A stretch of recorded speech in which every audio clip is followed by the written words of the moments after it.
Going back to school can be exciting for kids and parents, but it can also be full of stress and uncertainty, especially if the previous school year had its share of challenges. Maybe your child had a really tough time in math class. Maybe making friends was really difficult. Maybe that was a challenge. So the question is, how can parents get kids ready to tackle this new year with confidence and resilience and overcome those school difficulties? This is a brand new episode of The Opportunity Gap. Welcome back, OG family. Today, we're talking about overcoming school difficulties. Why is it so important to sit down with your child and reflect on the school year? The whole idea of reflection is something that I don't think a lot of people talk as much about with their kids. And I think they should. Those of us that are in the professional world, we have a lot of opportunities to do reflection. We have one-to-ones where we meet with our managers and we reflect on our goals, or if we're, looking at our own business opportunities, we reflect on how well they did or how they didn't. In relationships, we're always reflecting on conversations or reflecting on how things are going. And I don't think as adults we do enough modeling of that reflection with our kids. And that's what we should start doing. All right. So thinking about how important it is to reflect on school, it's something that you can start really early by having proactive conversations with your kids.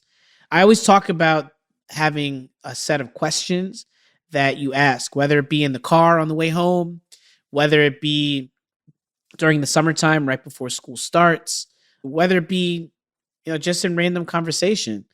Thinking about reflection is one of the most important things you can do, not only to get some information from your kids, but also to, prevent them from having negative self-talk, like having them really think deeply about what happened and what they want in their school experience and what their perspective is, and not to blame themselves for any challenges that happen. So here's a couple of questions that you might be thinking about as you're having these conversations or reflection. Ask them first, well, tell me, what did you enjoy most about school last year? Just starting there, tell me, what did you like? What was fun? What was a highlight? And you'd be surprised. Sometimes people might think it's a field trip or it's a favorite teacher or it's a favorite class. But sometimes you'll get the most random answers that are super insightful. Maybe your kid tells you, well, it was really fun just playing with my fidgets during indoor recess. Or I just really like sitting in the cafeteria with a couple of my buddies. That was just my favorite part of the whole year. And it really helps you get more of an insight as to what are they experiencing. We as parents, our caregivers, or family members, we always want to make sure that they're doing great by us planning it for them. But we got to ask them questions too to see what are they experiencing. On the flip side, the inverse of that is ask them, so that's what you enjoyed. Tell me what you didn't enjoy. Tell me what you didn't like. And you're probably going to hear, I didn't like to do homework, or I didn't like to do all the things that I had to do for my chores, or I didn't like to get up and get on the bus. But you might hear something different. You might really want to hear things that are not normally said in conversation. So asking that question about what you didn't enjoy is really, really important so that you can get a sense of what's going well and what's not going well. So those are the broad questions. But then I always have this bank of very specific questions that I ask to really get that insightful information I'm looking for. First question that I highly recommend you ask. Tell me, what was one person that made you really happy when you were around them in school? Why'd they make you so happy? So specifying a person, forcing the kid to really name and narrowing it down to, my best friends or this friend. No, I want to hear one person. Tell me that one person that made you super happy when you were around them. Why? And the reason why that question is so important is because it really tells you as the parent, this is what my child values. This is how my child felt. This is what I need to help replicate if a challenge arises in the future. And especially for our kids with learning and thinking differences, it's important for you to know who's an advocate for my kid at school. Is it an adult that they say is making them happy? Is it another child that's making them happy? Once I know that, I know who I can reach out to and I know who I can trust. Second question. What was one thing you needed help with? Just tell me one specific thing that you needed help with. And again, when you specify one specific thing, it really gets to the point of what do I need to focus on? And you're modeling reflection for your child. Now they're not saying to themselves, well, I'm just never going to get math. I'm just bad at math. I'm not going to get it. But if you can help them realize, well, maybe if I just got a little bit of help with decimals, then maybe I can get better. Third question. What's one accomplishment you're really proud of? And this can even go for your babies, for your 2, 3, 4-year-olds. Get them used to the word accomplishment. That's a vocabulary word that everybody should know. And so make sure you define accomplishment for you, but allow them to define it for themselves. What do they think an accomplishment is? My son came home to me one day and said, Dad, I finally was able to hold on to the monkey bars for 15 seconds. And he was so proud of that. For him, that was an accomplishment. My daughter said, Dad, I was able to write my name in cursive today. I've been working really hard, but I finally did it. That's an accomplishment. So thinking about for them, what do they value? And by asking that question, it really helps specify for them, what are they proud of? And what do they believe are accomplishments? That's a way for you to get more information about where can they strive to and where can they think back to when the struggle starts. And the last thing I would say, the last question, what are a few ways that you think your teachers would describe you as? Or how would your teacher describe you? That's a tricky one, right? Because your children, they'll have to really think, how do people think about me? And sometimes kids might say they think I'm mean or they think I'm not smart, and that gives you great information. But hopefully your kid says they think I work hard, they think I'm nice, they think I'm caring, then that tells you you have an advocate at school and you don't even realize it. So asking that question of how do you think your teachers would describe you? It's so instrumental in helping you navigate those challenges with your children by giving you the information you need to support your kid. So how do you help, right? How do these difficulties come about where there's so many things that can happen in a school day? There's so many things that can happen across school experience where it can get really difficult. It can get really hard. It can be really challenging. Lots of phone calls, lots of write-ups, who knows what can happen. How do you prepare to handle these with confidence ahead of the new school year? Here's a couple of tips for how to deal with that. Number one, I love doing these with my classes when I was a teacher. I do these with my own children now, but incorporate daily affirmations. I know I can do this.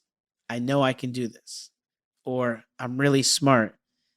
I'm really confident. I'm really caring. Or I have the Mamba mentality today.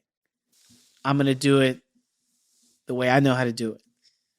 Whatever you decide, whatever affirmations you choose, model it with your children. Work on it. It sounds simple, but repeating a mantra, repeating an affirmation every single day, it allows you to really focus in and hone in on your specific goal for that day.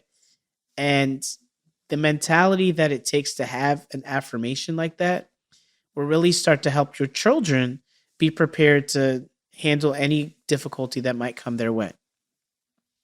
Second thing, and this is an obvious one, practice the skills that they're going to have trouble with. If you have a child who has ADHD and they're hyperactive, then I guarantee they're going to be they're going to have struggles with organization, right? They're going to struggle to stay organized. So that means you should practice organization before they get to school, or practice different scenarios that might happen before they get to school. Hey, what happens if your friend says they don't want to play with you, even though you're super excited to play that game? What are you going to say? Let's pretend. Let's practice. So really practicing these skills that might be a challenge in the future, or anticipating what's going to be a challenge, could really be helpful. Third tip, show them how to be kind to themselves and give themselves grace. Go back to the way that you had them describe how they believe their teachers think about them. Remind them of that when they start thinking about challenges. Have them focus on the positive. I always like the 3-to-1 rule.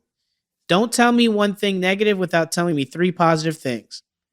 So one thing that we love to do in our household is a compliment circle, where we'll sit at the table and we'll go around and just give each other compliments.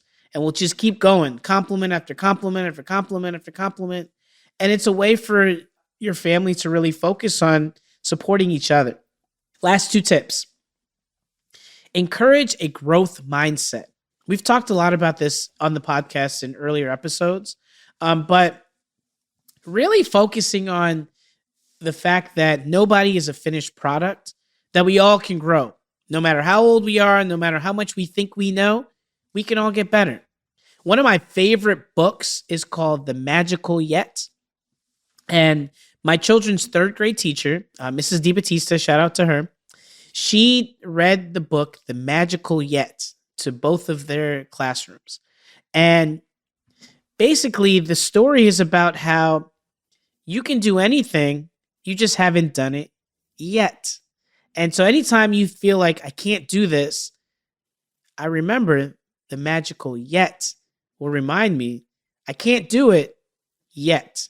I haven't mastered math yet. I don't understand how to do times tables yet. I can't sit in my seat yet. The magical yet, it really helps you understand that there's possibility at all times. And it was really cool because the 3rd grade teacher, she had our kids create their own little magical yets out of clay, and they kept those magical yets on their desk. And anytime times tables or reading passages would get really difficult, that magical yet would be sitting there reminding them they might not get it now, and they might not get it yet, but they will get it. Last really, really good thing to do, make sure you set SMART goals. SMART goals. Model, how does that go? How do you set a goal that's very specific? It's measurable, it's achievable, it's relevant, it's time-bound. A goal that can happen. By the end of September, I'm going to play with both of my friends at every recess and listen to my teachers. Whatever you decide, set a SMART goal with your children so that they learn the process of setting goals that are achievable and short, like not these large, giant goals, maybe a daily goal, maybe a classroom goal, maybe a morning goal, whatever you decide. Setting SMART goals is a really great way to prepare for potential difficulties before they happen. All right, parents, y'all feeling ready to welcome the new school year? Y'all feeling ready? You ready? I hope the answer is yes. I think I'm ready. But before you go, we're family, right? I need to hear from you. I need to hear from more of you. So please let me know in the comments what tips you try from today's show. Let me know. Hit us up. Put it in the comments. I want to hear more from you. Be sure to check out some additional resources linked in the show notes. One in particular is a super helpful article from Understood about strategies that can help with back-to-school anxiety. Until next time, OG family, we'll talk to y'all soon. Thanks so much for listening today. We love hearing from our listeners. So if you have any thoughts about today's episode, you can email us at opportunitygap@understood.org. And be sure to check out the show notes for links and resources to anything we mentioned in the episode. This show is brought to you by understood.org. Understood is a nonprofit organization dedicated to empowering people with learning and thinking differences like ADHD and dyslexia. Learn more at understood.org. The Opportunity Gap is produced by Tara Drinks and edited by Daniela Tello Garzon. Our theme music was written by Justin D. Wright, who also mixes the show. Alana Milner is our supervising producer. Brianna Berry is our production director. Neil Drumming is our editorial director. Our executive directors are Laura Key, Scott Colcher, and Seth Melnick. Thanks again for listening.